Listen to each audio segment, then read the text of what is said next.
Border पे जो दुश्मन हमारे सामने हथियार लेकर खड़ा है और हमें अटैक करने वाला, और उसकी नीयत और उसके इरादे के बारे में हम साफ जानते हैं, तो क्या वो हमारे लिए खतरनाक है, या वो जो हमारे दोस्त जो हमारे बर्थडे पे हमारे लिए फ्लावर लेकर आते हैं कि हैप्पी बर्थडे माय फ्रेंड, वो हमारे दुश्मन है? किनसे बचना चाहिए, किनके इरादों पर शक करना चाहिए, आज हमें ये सोचने की जरूरत है। हेलो दोस्तों, मेरा नाम है मोहम्मद परवेज और आपका स्वागत है हमारे चैनल पे। जो बॉर्डर पे दुश्मन खड़े हैं, हमें उनका इरादा पता है कि वो किस लिए खड़े हैं, और हमें उनका मुंहतोड़ जवाब देना है, और हम उनका मुंहतोड़ जवाब देते हैं।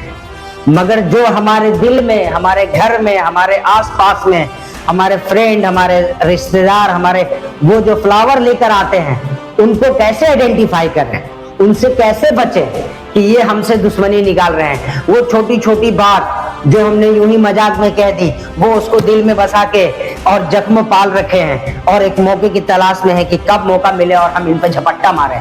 इनसे कैसे बचें और इनको कैसे आइडेंटिफाई करें, आज ये सबसे बड़ा चैलेंज है हमारे और आपके सामने। क्योंकि हमारे जो दुश्मन हैं, जो बॉर्डर पे दुश्मन हैं, वो तो सामने हथियार लेकर खड़े हैं और हम भी हथियार लेकर खड़े हैं और उनका मुंहतोड़ जवाब देते हैं।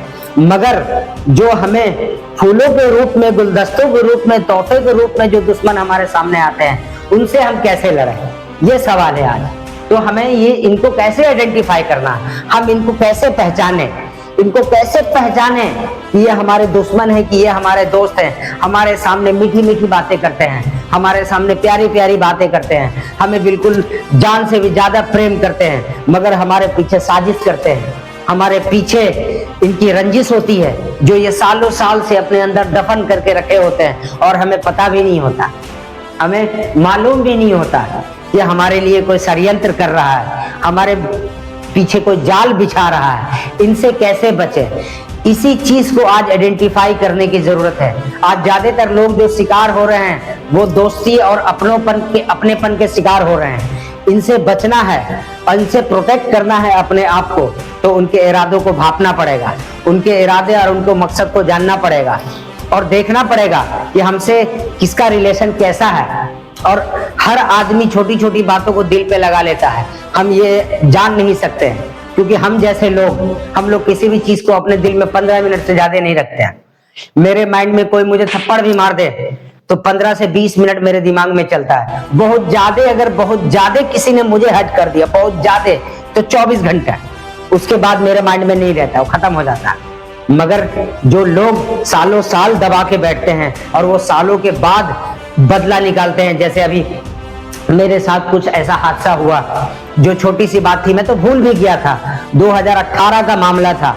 उस 2018 के मामले को अभी इन्होंने मेरे को ट्रिगर किया और मेरे पर एफआईआर करवाया और पुलिस लेकर मेरे पास आए, बिहार से गुजरात। 2018 का मामला, कहाँ 2018 और कहाँ अभी ये 2026। तो कैसे हम किसी के, और वो मेरा अपना सगा, तो हम कैसे इस किसी के इरादे को भांप सकते हैं कि कौन कौन से दिल में पुराना इरादा लेके बैठा है। हमें इससे जानने और समझने की जरूरत है। मुझे ऐसा फील हुआ, मैंने इसको फेस किया, मैंने इस ट्रिगर को सहा, मैंने इसको झेला। उस फूल में गन था, ये मुझे पता नहीं था, तो मुझे ऐसा लगा कि मुझे ये मैसेज आप लोगों को देना चाहिए, ताकि आप लोग भी अवेयर हो जाएं, आप लोग भी अवेयर हो जाएं और इस चीज को देखें कि अगर किसी से छोटी छोटी मतभेद है तो उसको अच्छी तरीके से निपटाएं, अच्छी तरीके से बैठ के बात करें, बिल्कुल क्लियर करें। ऐसा ना हो कि आपने बड़ा दिल करके उसको माफ कर दिया, मगर उसके दिल में क्या पल रहा है, उसके दिल में क्या पनप रहा है, उसको भी जांचना जरूरी है। और उसको जांचना और परखना जरूरी है, तभी हम अपने आप को सेव कर पाएंगे। क्योंकि हमारे बच्चे भी हैं, वो स्कूल भी जाते हैं, बाहर भी जाते हैं, उनकी धमकियों को हम मजाक समझते हैं कि वो मजाक में बोल देते हैं कि हम तेरे बच्चे को उठा लेंगे। जब मैंने उसको पुलिस वाले के सामने बोला कि तूने बोला कि मेरे बच्चे को तू उठा लेगा और नहीं तो तेरे दोस्त उठा लेंगे, तो पुलिस वाले के सामने बोला कि नहीं, मैं तो मजाक कर रहा था, मैं तो यही हंसी मजाक में बोल रहा था। तो उसने गुलदस्ता जो मेरे ऊपर डाला, तो उसने हंसी मजाक का टोकन लगा दिया। मगर ऐसा अगर हकीकत में घट जाता, मैं अगर अवेयर नहीं होता, तो मैं इसका कैसे कीमत चुकाता। मेरी तो उतनी औकात भी नहीं है, मैं तो पूरे दिन की रोटी भी 8 घंटे मेहनत करके जुड़ा पाता हूँ, तो मैं इस सिचुएशन को कैसे हैंडल कर पाता। तो इसलिए मेरी आप लोगों से रिक्वेस्ट है कि जो बॉर्डर पे खड़े बंदूक लेकर हैं, उनके इरादे को हम जानते हैं, उनके इरादे को हम भाप सकते हैं, मगर जो फूल और गुलदस्ता के माध्यम से हमारे पास आते हैं और हमारे दिल में और हमारे घर पे बैठ के राज करते हैं, उनके दिल में हमारे लिए क्या पनप रहा है, उसको कैसे महसूस करें, उसको कैसे पहचानें। उसको पहचानने का सिर्फ एक ही साधारण तरीका है, अपने आप से बात करें, अपने खुद से बात करें, अपने अवचेतन मन से बात करें, अपने सबकॉन्शियस माइंड को ट्रिगर करें, अपने माइंड को रीस्टार्ट करें। जब आप अपने आप से बात करेंगे और जब आपके अंदर से जवाब आएगा, तो वो जवाब कभी गलत नहीं हो सकता, वो जवाब किसी का मोहताज नहीं हो सकता, वो जवाब 100% सही होगा।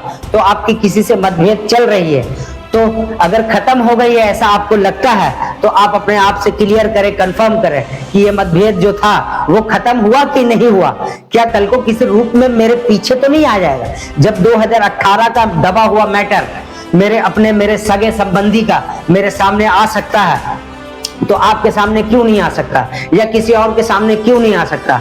तो आज हमें इसको जानने की जरूरत है और आज हमें इसको समझने की जरूरत है और बिल्कुल अच्छी तरीके से इसको जड़ से मिटाने की जरूरत है। क्योंकि आज हम लोग इंसान हैं, मगर जानवरों की तरह इंसान इंसान से लड़ता है। अपने फायदे के लिए लोग कुछ भी करने को तैयार हैं। एक ड्रग्स एडिक्ट को हम बुरी नजर से देखते हैं, बिल्कुल गंदी नजर से देखते हैं, उसको अपने बगल में खड़ा भी नहीं करना चाहते। क्यों? क्योंकि वो ड्रग एडिक्ट है। मगर वो ड्रग एडिक्ट कैसे बन गया? किसी भी चीज का किसी को स्वाद, किसी भी चीज को किसी का स्वाद। हमने आज से पहले जीवन में कभी पिज्जा नहीं खाया था, मगर अब पिज्जा का स्वाद हमें लगा, तो हमें किसी ने पिज्जा ला करके दिया और हमने पिज्जा खाया, तब हमें पिज्जा का स्वाद लगा और हमें पिज्जा में आनंद आने लगा।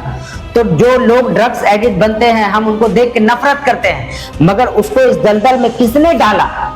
थोड़े से पैसे के लालच में, कि थोड़ा सा पैसा मेरे जेब में आ जाए, उसके लिए हमारे देश के नौजवान अगर बर्बाद होते हैं तो हो जाए, हमें इससे क्या मतलब है। ऐसे बहुत सारे लोग हैं।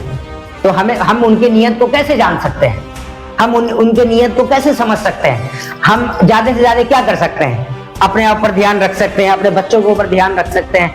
बहुत ज्यादा अगर हम अवेयर हैं, बहुत ज्यादा अवेयर हैं, तो अपने पड़ोसी के बच्चों पर ध्यान रख सकते हैं। मगर हमारे पूरे हिंदुस्तान का क्या, हमारे पूरे हिंदुस्तान में क्या हो रहा है? छोटे से लालच के लिए लोग गंदी से गंदी हरकत करते हैं, गंदी से गंदा स्वाद नशे की आदत में ला करके हमारे नौजवानों को भटकाते हैं। और जो नौजवान बहुत कुछ अचीव कर सकता था, बहुत कुछ कर सकता था, उसको नशे में डाल करके एक खड्डे में डाल दिया जाता है। ये भी वही फ्लावर वाले दुश्मन हैं, जो बंदूक लेके हमारे सामने नहीं खड़े हैं, वो फ्लावर के रूप में हमारे सामने, हमारे सोसाइटी में हमारे सामने बहुत अच्छे बनते हैं। हमारे रिश्तेदार भी हो सकते हैं, कोई भी हो सकते हैं। इनको पहचानना है और अपने समाज को सुधारना है, क्योंकि हमारा मकसद है कि अपने आप को अपग्रेड करना और अपने पूरे हिंदुस्तान को अपग्रेड करना और फिट भारत बनाना। इसके लिए आप लोग मेरा सपोर्ट करें और मेरे चैनल को सब्सक्राइब करें, मेरे वीडियो को शेयर करें, मुझे लाइक करें, मुझे कमेंट्स करके बताएं कि मैं सही कर रहा हूं या गलत कर रहा हूं, ताकि फिर मैं आगे इस पे एक्शन लूं कि मुझे ये आगे बढ़ाना चाहिए या रोकना चाहिए। और आप लोगों ने मुझे यहाँ तक सुना, इसके लिए मैं आपका दिल से धन्यवाद करता हूँ। और अगर मेरी किसी भी बात से किसी को बुरा लगा हो तो इसके लिए मैं माफी चाहता हूँ। और आपने मुझे यहाँ तक सुना, इसके लिए दोबारा थैंक यू।